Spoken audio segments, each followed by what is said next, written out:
Good morning. It's such a beautiful day. And the world is so green, like this tree has fully bloomed.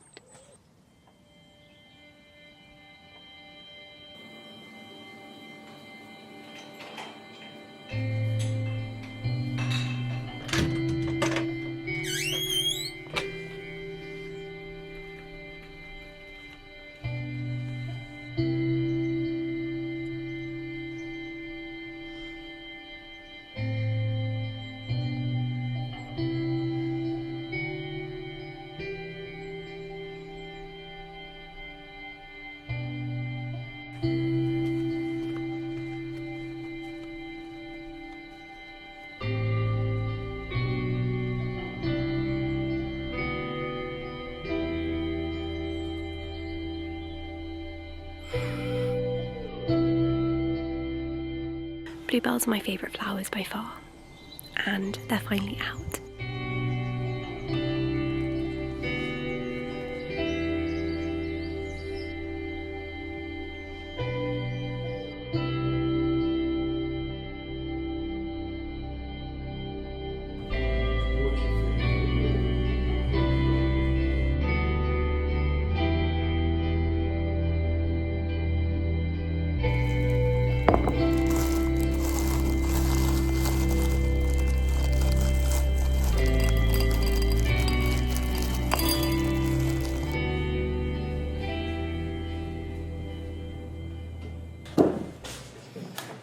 Is that my one? Just to check. Yeah. No. That's your one. Oh, right. Yeah. Okay, I didn't see it. I was looking. I didn't see anything.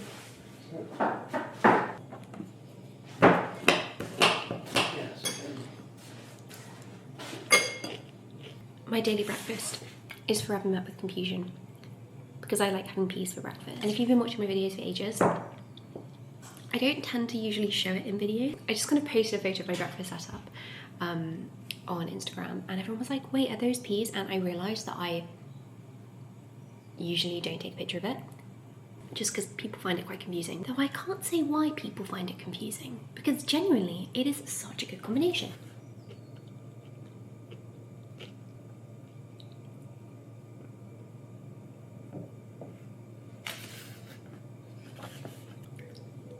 This book is so good.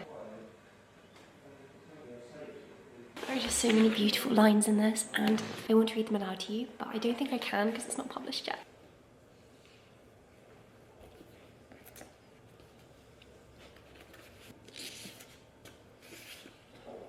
So I read 50 pages of my book and then realised I probably should get on with my day and do something else when I found this note at the back of my book. Do you fancy an Easter egg hunt? And how could you say no to such a question? I will never say no to a scavenger hunt. I mean, yes. But how do I say yes? But before I could ponder this question for much longer, I found a note on the other side of the living room. A riddle, in fact. I borrowed my feet from a Dungeness crab, my legs from a table covered in scabs. I wore boots which were red and made wholly of chalk, and thus I was ready for a nice Sunday. Indeed, I have been fancying a walk. And so, of course, there was nothing else for it. I donned my very undone-like cord jacket, I put on my trainers, and I ventured out into the known route of this walk.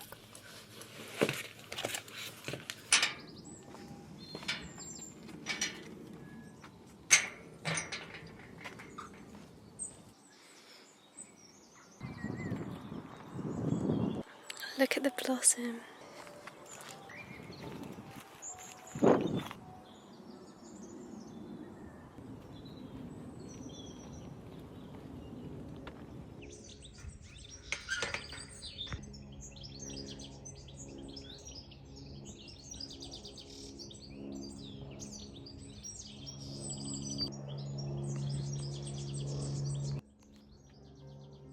And as it turns out, the mysterious note in the living room was not lying, because there was indeed another clue waiting for me when I got back. In the kitchen you'll find the loveliest prize, just look in the place where your breakfast food lies.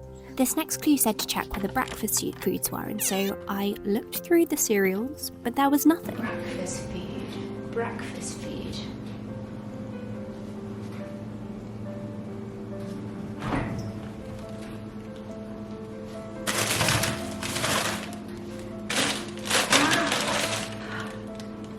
this must be it. Wild do the most amazing refillable deodorant cases, and this one is covered in mini eggs. It's empty at the moment because they are refillable, but thankfully I always keep sorry. But thankfully I always keep a spare deodorant refill in my pocket. Aha! This one is coconut and vanilla, which is a really lovely warm and cozy scent. So you're going to take this off, pop out the deodorant like this, put it here, we go like this. I've been doing it wrong all these years. How do you do it? I'll show you afterwards. So basically, Mum and I both use Wild deodorant, and Mum got me into it. So she started using it like 3 years ago, and then she convinced me to use it, and now I use it too. And she's just said that she's been doing it wrong all of these years. But this is the finished thing, and they've got so many different flavors that you can choose from, so you can customize it.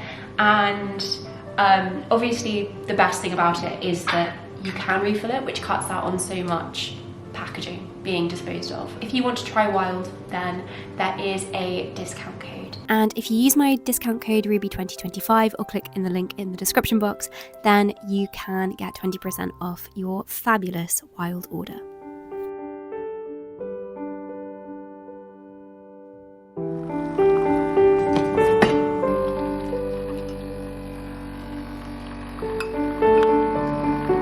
I'm now going to do some work on this speech. So the speech is tomorrow. I'm speaking at the World Literacy Summit and I'm terrified, and so I'm going to look over my speech one final time. I do have it all printed and ready. I truly cannot tell you how honoured I was to have been invited to speak at the World Literacy Summit. It's such an incredible event that brings together literacy advocates from all over the world. In my speech I was talking about book social media, but also the importance of us recognising ourselves as capitalised readers. My session was, however, cut short by another clue. I thought I got to the end of that treasure hunt, but there was another clue telling me to do something else, telling me to leave a Wonderland-like offering, and so you best believe I went downstairs to bake.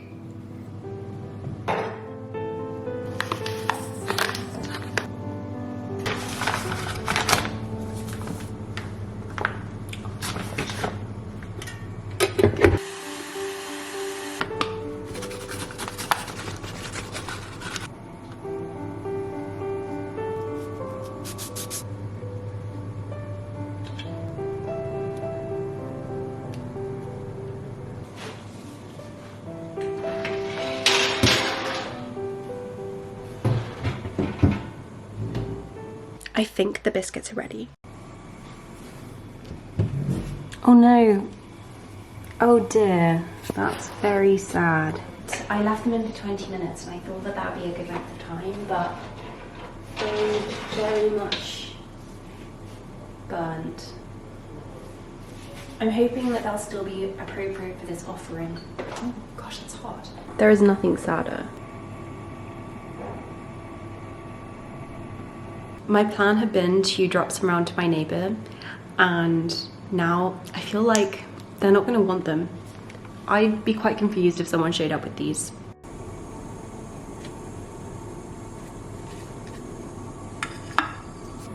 It's meant to say eat me. I still went outside and popped the biscuits onto the grass, and then closed my eyes in the hope that something would materialise, and alas, it did! Who'd have thought it? Both of these are deodorant flavours from Wild's new Alice in Wonderland range. Wonderland deodorants? There's Alice's Secret Garden and Mad Hatter's Tea Party. Oh my gosh, that one's so good.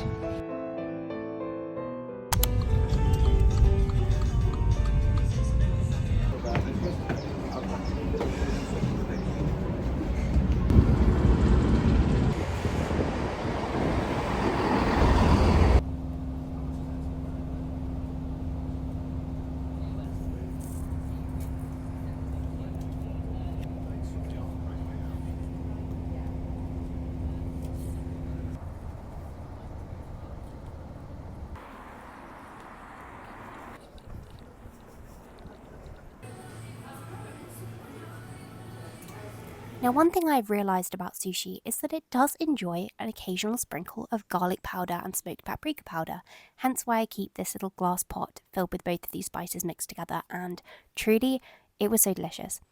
And I just quickly added this on top of my Itsu sushi, and it was very tasty. Now, this is where things started to go slightly pear-shaped, because a month ago I thought I had booked some accommodation for this evening at Christchurch College. Hello, I'm wondering if you can help me with something. I booked 3 university rooms to stay at Christchurch tonight. Through university rooms, you can book out university rooms when the students are away over the holidays, and so I thought I would book for Christchurch. However, whilst I was sat in Itsu, I started scrolling through looking for my confirmation email and I could not find it, which turned into a major source of stress. I'm trying not to panic. Long story short, my booking didn't go through. I think it's because my Wi-Fi was playing up that day. The only place I could find with a room that evening was the Randolph Hotel, which is quite an expensive hotel here in Oxford. Wonderful, thank you. Have a good day. Well, that ended up being a terribly expensive mistake. It's such a beautiful hotel, and so I'm very pleased I'm staying here, but I'm also, like, I just can't believe things went so very wrong. Look how cool these are.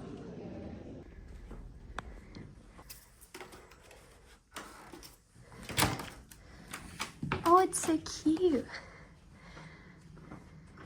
This is my bedroom for the night. I honestly just want to cry though, because that was so stressful. I was really panicking actually. Like, I went to Christchurch to book in and then he said like, oh no, we don't have you on the reservation. And obviously it's not a big thing, but it was literally like, for a second I was like, oh my gosh, I don't know where I'm gonna sleep, what's gonna happen. Like, I'm still feeling really shaken from it. But I'm here now. Now, of course, I did what anyone would do in this situation.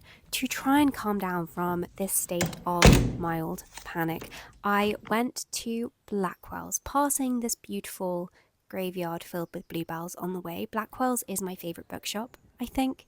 It's a very bold statement to make a claim as to a favourite bookshop, but I love Blackwells, and I've been meaning to buy an A5 softcover moleskin for a long time, so I bought that then.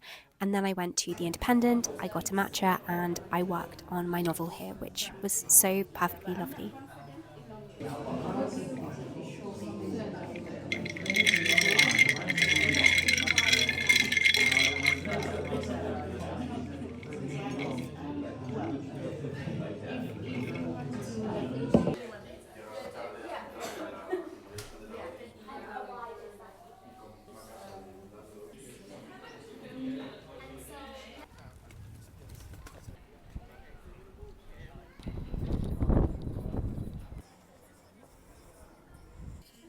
Delegate registration is in the Divinity School, which is the oldest teaching room in Oxford.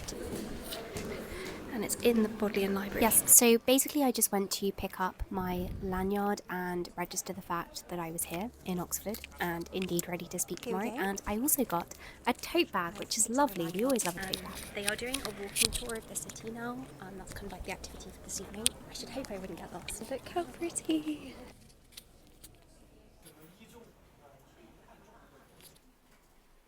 I'm so nervous. I just went and registered. Sorry, I brought carrots from home because I love carrots. I'm so nervous. Like, I have this terrible habit, and I'm already starting to do it, where I felt confident with my speech this morning, and like, I don't know, it was worth saying, whereas now that I've registered, I'm thinking, oh, I've got nothing important to say, and really, like, questioning whether I was a good person to ask, whether I can do the opportunity justice. And I have this terrible habit on the actual day of all of these doubts overpowering, like when I stand there and then editing the speech as I'm talking, because I'm like, oh no, I need it to be more important, I need it to resonate more with them, I need it to kind of fit with what I think it should be, even though I've already prepared a speech.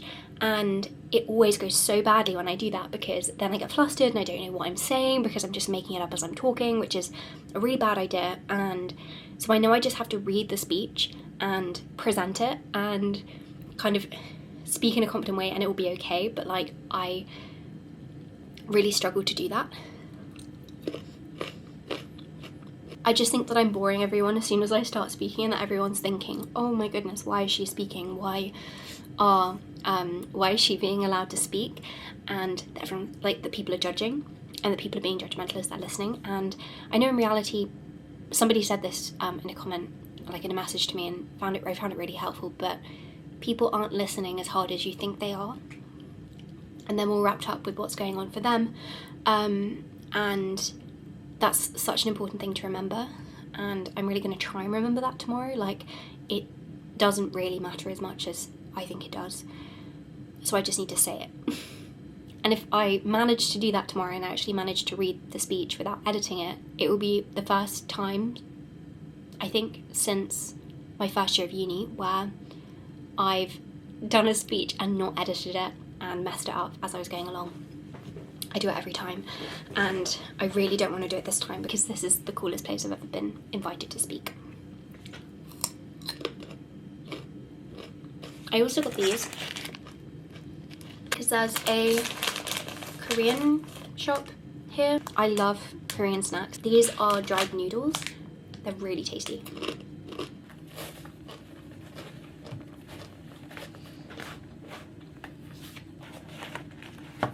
I'm going to do a run through. I've got a half an hour for the speech, so I'm just going to time it and I'm going to voice record it because then I can listen to it back. A reader. With a capital R. Are you a reader? That dear reader from Jane Eyre. I'm hungry, so let's go get dinner. It's also really dark. That's better. I'm going to go to Nadra's because Nadra's is without a doubt the best place to get food in Oxford. If you come to Oxford, you have to go. I don't make the rules. That's just the truth. It's the most incredible Middle Eastern food, and it's just from a food truck, so I'm just going to get some to take away. I am currently listening back to the speech that I just recorded. It was below time, which is great. It's 26 minutes and I'm allowed 30. It's really good to listen to it back because it just slightly increases my confidence with it and shows me that it's not entirely terrible and only a little bit terrible. The night before a speech is always the worst. I get really, really nervous. Anyway, let's go out to get food, and then I'm not going to look at the speech for the rest of the night because I will just end up editing it and get more stressed. So I'm going to read, I'm going to write some of my novel, and we're going to go get some amazing Middle Eastern food. This is my handbag, and I am packing. I don't know why I'm packing things actually, because I think I'm going to come back to my room to eat, but still I feel like I can't not bring stuff. So I've got my balm.com lip balm, pencil and pen, birdseed, because I'm getting dinner. If I see some birds that are hungry, I want to be able to give them food too. I might bring my Paper Republic, but I don't think realistically I will write in this. Instead, I'm going to carry this book because I will read while I'm queuing. And I think that's everything. Oh, and my key. I love the keys so much. So there's this one of Tolkien and then this one of Lewis Carroll. Oh, and I've got a little voucher for a drink from the bar here, so I might go down and get a Diet Coke later.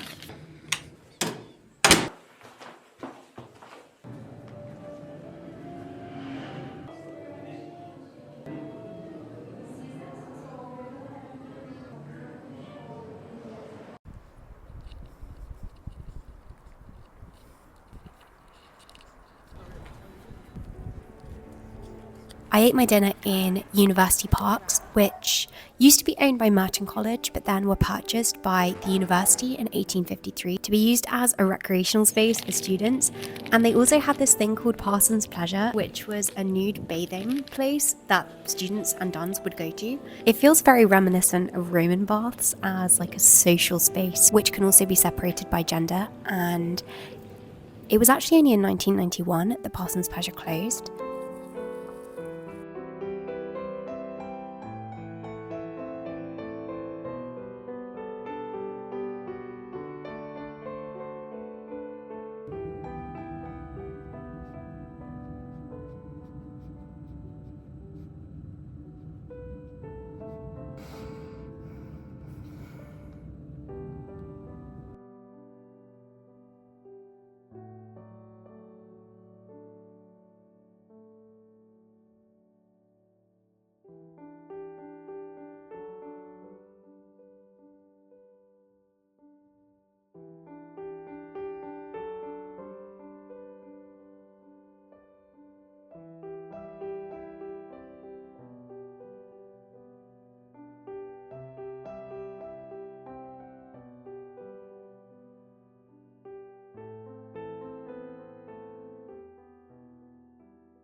So here is an outline of all of the events for the literacy conference, and I'm there in the Sheldonian Theatre tomorrow, which is kind of unbelievable.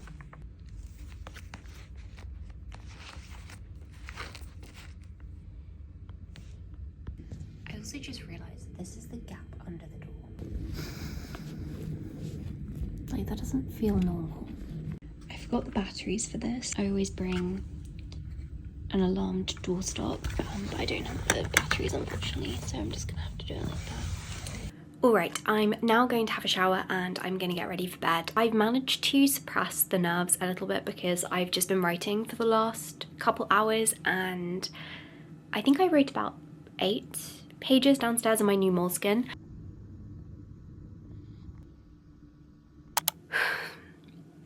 It's 2 in the morning and I've been lying awake for 4 hours, which is not fantastic.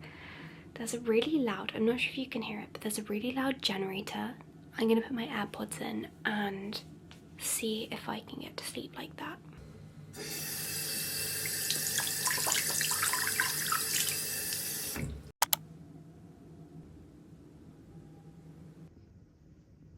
Morning. It's nearly 7 o'clock and I'm gonna try and leave here at 7:20.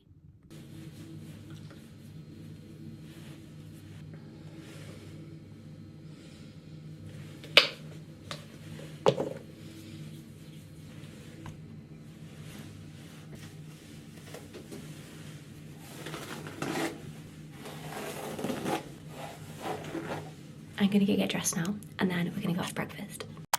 It's probably a little bit past 7:30, but I'm just about to head out. Here is, just before I leave the room, because I didn't really show it, but this chair is so unique.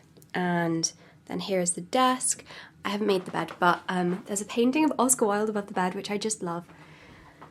And I also love these. Like, honestly, all of the artwork is so original. So these are microscopes, I think, from Robert Hooke's Micrographia, it looks like. And then there's this William Morris. I'm assuming Is Love Enough is one of his late prose romances. Morris wrote in the 1880s and 90s a series of late prose romances, I think 10 or around 10, and they weren't like particularly popular and they haven't received that much academic scholarship.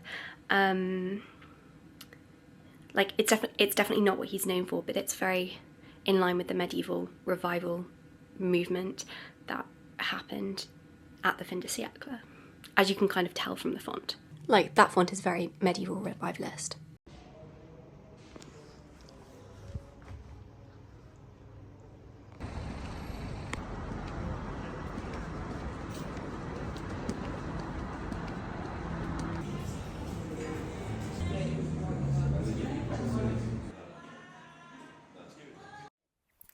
I was feeling very nervous by this point. I'm not sure if you can tell, but I went to Black Sheep Coffee for breakfast because they do acai bowls, and I love something frozen for breakfast. I don't know what it is, I just feel very awake when I have something very cold. And I also got an oat cappuccino and I sat and wrote. Again, I didn't want to look at the speech because I knew that I'd get too in my own head about it, and I didn't trust myself to not edit it.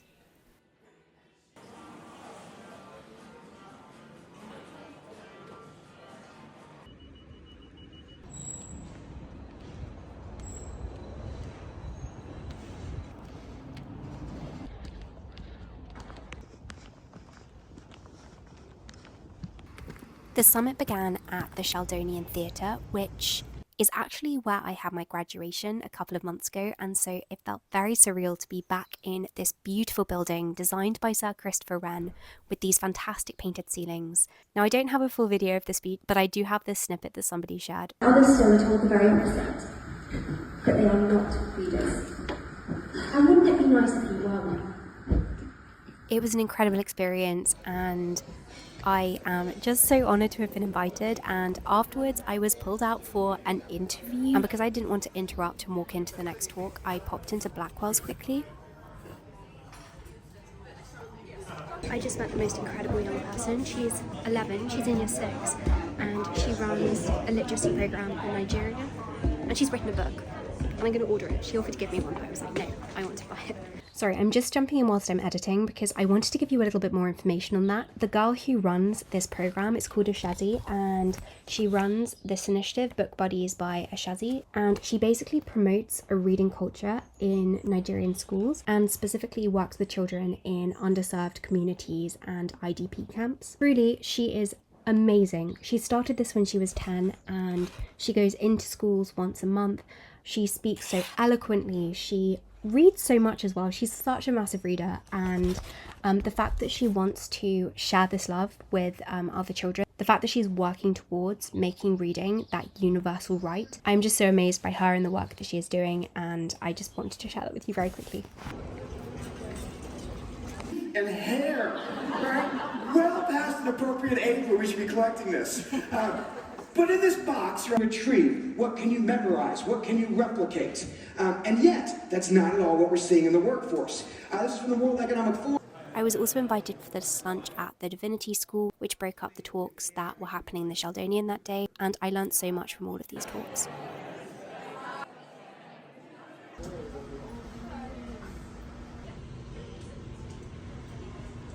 Okay, I'm now gonna head to get a coffee from the Independent Cafe.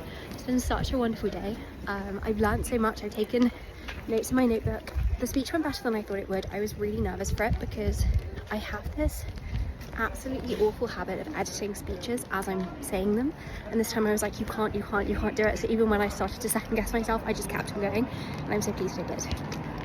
So yes, that is to say that I didn't do this awful habitual thing that I tend to do with speeches. It's funny though, because I did feel so nervous and I definitely had this urge to go ahead and edit it, but I didn't. And I actually had this little reminder on a post-it note at the top of my talk saying do not edit, and I listened to myself. I trusted past me, which is very difficult to do in the moment. I talked about this with a friend afterwards, and she said something very wise, that your current self is just the vessel for delivering what your past self has to say. And that's a very nice frame for thinking about it. Like, the current self's only job is to deliver.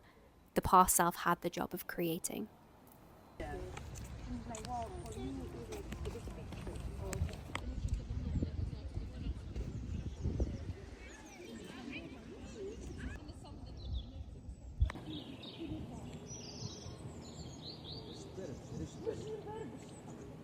I'm feeling so, like, on edge. I don't know why. I think this morning was really hectic and so wonderful. Like, I learned so much, but it was a lot of talking to people, and so it's really nice to be outside right now because I'm going to a dinner this evening, which is really lovely, but I also know it's going to be a lot more talking, and I'm so honoured to have been asked, and I'm so excited for the conversation, but genuinely I just really am not feeling up to it.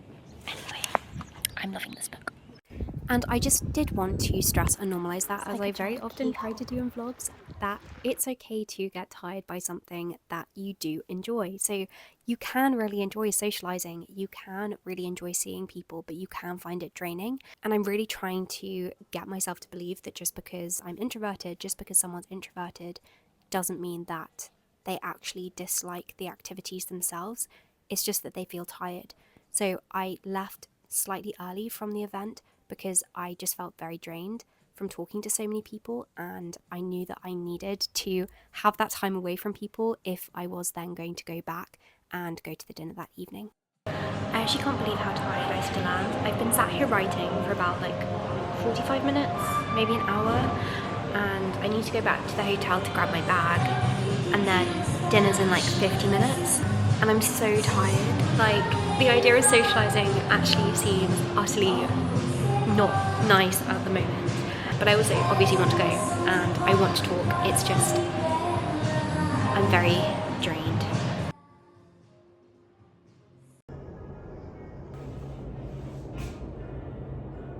Me trying to work out where that music is coming from. These are such nice toilets. Like, oh my gosh, look.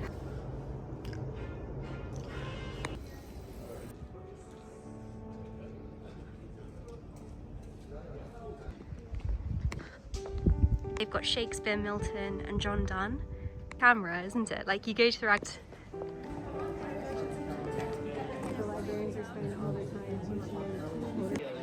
Once again at dinner, I met an amazing young literacy advocate. This is Jayce, and Jayce is 6 years old. Yes, 6 years old, and he was nominated for an award today at the Literacy Summit and spoke at Oxford.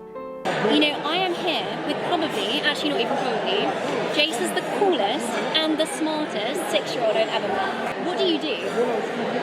So they're reading and writing to them when they're still teeny tiny like me, so they can read and write, or even better, just like how I do. Books? How many books have you written? 8 books and 3 are published there. So one I different is about diversity and skin colours, like eye colour, skin colour, you know, nail colour. That was so wonderful, and I'm very glad that I went. I just met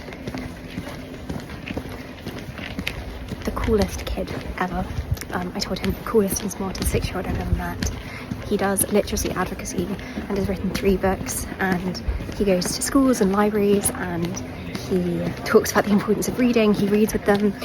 He is incredible. So please just follow Jayce's work because he's going to do incredible things.